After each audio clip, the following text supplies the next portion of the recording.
Hello मेरे प्यारे बच्चों। फिर से स्वागत है आपका आपके अपने जीटीसी ऑनलाइन क्लासेस में। उम्मीद करता हूँ कि आपको पार्ट फर्स्ट में किसी भी प्रकार की कोई समस्या नहीं आई होगी। पार्ट सेकंड में फिजिकल प्रॉपर्टीज़ के बारे में हम बात करेंगे। हमने पार्ट फर्स्ट में कुछ फिजिकल प्रॉपर्टीज़ के बारे में बात करी थी। नॉर्मली हमने समझा दिया था, बाद में आपको बताया गया था कि जो पार्ट सेकंड आएगा उसमें कम्प्लीटली आपको physical properties of metals and non metals के बारे में स्टडी करेंगे। ओके, तो सेकेंड वीडियो में हम स्टार्ट करते हैं physical properties of metals. Metals की फिजिकल प्रॉपर्टीज़ की बात करते हैं बेटा। तो फिजिकल प्रॉपर्टीज़ में हमारे जो फर्स्ट नंबर पे आता है वो है hard and have a high tensile strength. इसकी जो स्ट्रेंथ होती है, जो मजबूताई होती है मेटल्स की, वो काफ़ी हार्ड होती है, काफ़ी मजबूत होते हैं ये।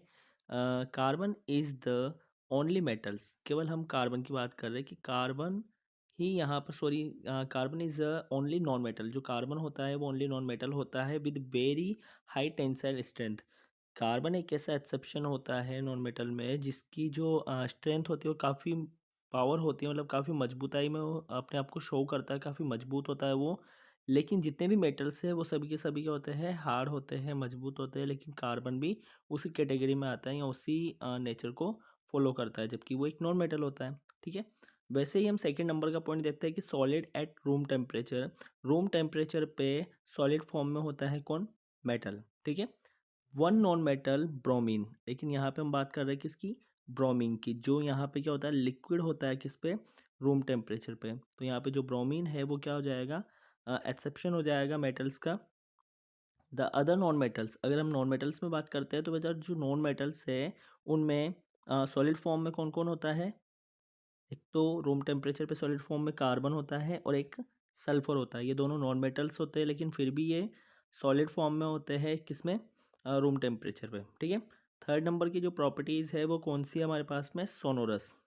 सोनोरस मैंने बताया था, जो रिंगिंग साउंड प्रोड्यूस करता है। ओके, तो जो मेटल्स होते हैं वो प्रोड्यूस करते हैं टिपिकल रिंगिंग साउंड। अलग अलग टाइप के साउंड को वो क्या करता है? प्रोड्यूस करता है व्हेन हिट बाय समथिंग। जब किसी भी चीज़ के द्वारा उसको क्या किया जाता है? हिट किया जाता है, तो वो डिफरेंट टाइप के साउंड को प्रोड्यूस करता है। ठीक है, तो ये भी एक फिजिकल प्रॉपर्टीज हो जाएगी किसकी? मेटल्स की। Good conductor of heat and electricity. जो मेटल्स होते हैं वो हीट और इलेक्ट्रिसिटी के क्या होता है? गुड कंडक्टर होते हैं, मतलब हीट को, इलेक्ट्रिसिटी को वो इजीली पास होने देते हैं। ठीक है, graphite is a good conductor. जबकि ग्रेफाइट हमने पहले भी पढ़ा था, इससे पहले वाली वीडियो में हमने बताया था कि जो ग्रेफाइट है वो एक नॉन मेटल होता है, लेकिन फिर भी वो क्या करता है? गुड कंडक्टर होता है किसका? हीट का और इलेक्ट्रिसिटी का। ठीक है, ऐसे ही हम बात करते हैं मेलेबल। तो मेलेबल जो होता है can be beaten into thin sheet, जिसको हम किस में कन्वर्ट कर सकते हैं? थिन शीट में कन्वर्ट कर सकते हैं, जो एक मेटल की प्रॉपर्टीज होती है। Ductile, ductile that is can be drawn into thin wire. इसको एक थिन वायर में कन्वर्ट किया जा सकता है। जो मेटल होता है आप उसको प्रेशराइज करके हीट देकर थिन वायर में कन्वर्ट कर सकते हो। ठीक है, तो वो डक्टाइल शो करता है। जो गोल्ड होता है वो हाईली मेलेबल होता है और डक्टिलिटी को शो करता है। ओके, नेक्स्ट है high melting and boiling point.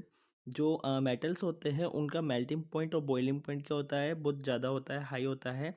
लेकिन इनमें एक एग्जांपल है, दो एग्जांपल इसमें। फर्स्ट है सीजियम एंड सेकंड नंबर का जो है, फर्स्ट है सीजियम एंड सेकंड नंबर का है गैलियम। इन दोनों का जो मेल्टिंग पॉइंट होता है और जो बॉइलिंग पॉइंट होता है वो क्या होता है? लो होता है। ठीक है, ग्रेफाइट जो होता है, जो कार्बन की एक फॉर्म होती है, एलोट्रॉप्स ऑफ कार्बन होता है, कार्बन का एक अपरूप होता है। इसका जो बॉइलिंग पॉइंट होता है वो काफ़ी ज़्यादा होता है। Exist in a solid state eight room temperature, इसलिए ये रूम टेम्परेचर पे कौन सी फॉर्म में होता है? सॉलिड फॉर्म में होता है। Okay, density except alkali metals. जो एल्केलाई मेटल्स हैं उनको छोड़कर जितने भी मेटल्स होते हैं वो सभी मेटल्स की जो डेंसिटी होती है वो काफ़ी हाई होती है। जिनमें एग्जांपल दे रखे हैं एस्मियम, जो हाईएस्ट डेंसिटी होती है इसकी ऑस्मियम की, और एक है लिथियम, इसकी सबसे कम डेंसिटी होती है। ओके, तो ये हमने फिजिकल प्रॉपर्टीज़ की बात करी। अभी और भी प्रॉपर्टीज़ हम आगे बात करते हैं। नेक्स्ट है lustre. Metals have the quality of reflecting light. जो मेटल्स होते हैं उनमें एक क्वालिटी होती है कि ये लाइट को क्या कर सकते हैं? रिफ्लेक्ट कर सकते हैं फ्रॉम देयर सरफेस। किसकी मदद से? उसके सरफेस की मदद से। कैन बी पॉलिश्ड, जो क्या होता है? पॉलिश्ड हो सकता है, या फिर जिसको हम पॉलिश्ड कर सकते हैं that is gold, silver and copper. जो ऑलरेडी उसका जो सरफेस होता है पॉलिश्ड होता है, गोल्ड, सिल्वर एंड कॉपर ये क्या करता है, लाइट को रिफ्लेक्ट कर सकता है।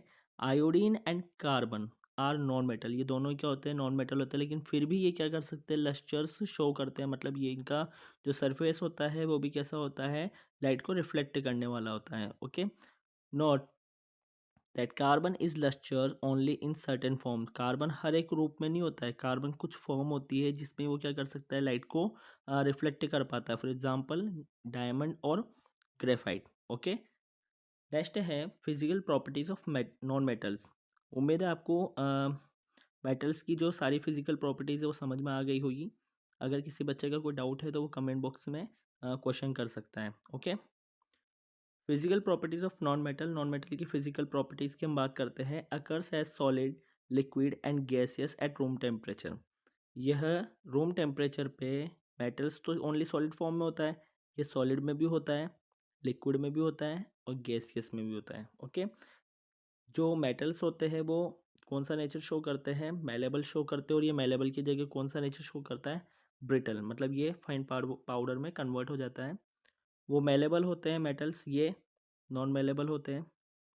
मेटल्स डक्टाइल शो करते हैं, थिन वायर में कन्वर्ट होते हैं, ये नॉन डक्टाइल शो करते हैं। मेटल्स जो होते हैं वो सोनोरिटी शो करते हैं, मतलब अलग अलग टिपिकल साउंड को प्रोड्यूस कर सकते हैं, ये नॉन सोनोरिटी या फिर नॉन सोनोरस होते हैं। जो मेटल्स होते हैं वो good conductor of electricity and heat के होते हैं, और ये bad conductor of heat and electricity के होते हैं। ओके, नेक्स्ट है exception in physical properties. Metals और नॉन मेटल्स के जो फिजिकल प्रॉपर्टीज़ के बारे में हमने पढ़ा, उसके कुछ एक्सेप्शन दिए हुए हैं। एल्केलाइज जो मेटल्स होते हैं, for example sodium, potassium, lithium, ये इजीली इसको आप नाइफ से कर सकते हो। ठीक है, इसको आप इजीली नाइफ से कट कर सकते हो। आगे हम बात करते हैं, mercury is a liquid metal. जो मर्क्यूरी होता है वो क्या होता है, लिक्विड मेटल होता है। Lead and mercury are poor conductor.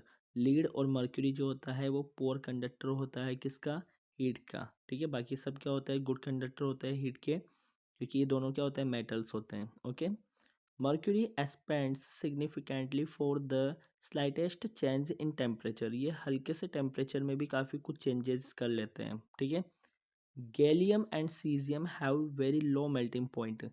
Gallium और जो सीजियम है, ये दोनों क्या होते हैं, मेटल्स होते हैं, और ये दोनों का जो मेल्टिंग पॉइंट होता है वो काफ़ी हाई होना चाहिए, क्योंकि जो मेटल्स की प्रॉपर्टीज़ कहती है वो ये कहती है कि मेटल्स के जो मेल्टिंग पॉइंट होता है और जो बॉइलिंग पॉइंट होता है वो काफ़ी हाई होता है, लेकिन गैलियम और सीजियम का जो मेल्टिंग पॉइंट होता है वो काफ़ी लो होता है।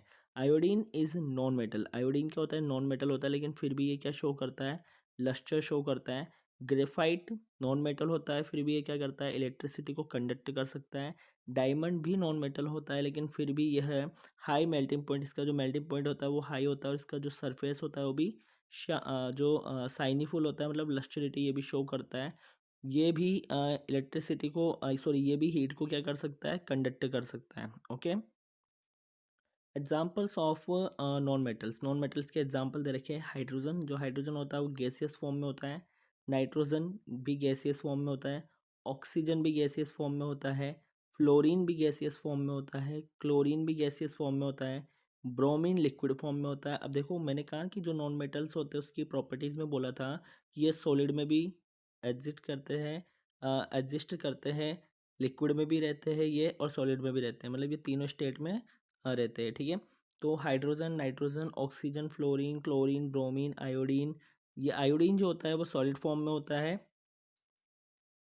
कार्बन जो होता है वो भी सॉलिड फॉर्म में होता है। सल्फर भी सॉलिड में होता है। फॉस्फोरस भी सॉलिड में होता है, और सिलिकॉन भी सॉलिड में होता है। ठीक है, तो हमने इस वीडियो की मदद से मेटल्स और नॉन मेटल्स के बारे में समझा कि मेटल्स क्या होते हैं, नॉन मेटल्स क्या होते हैं, इनकी फिजिकल प्रॉपर्टीज़ के बारे में बात करी।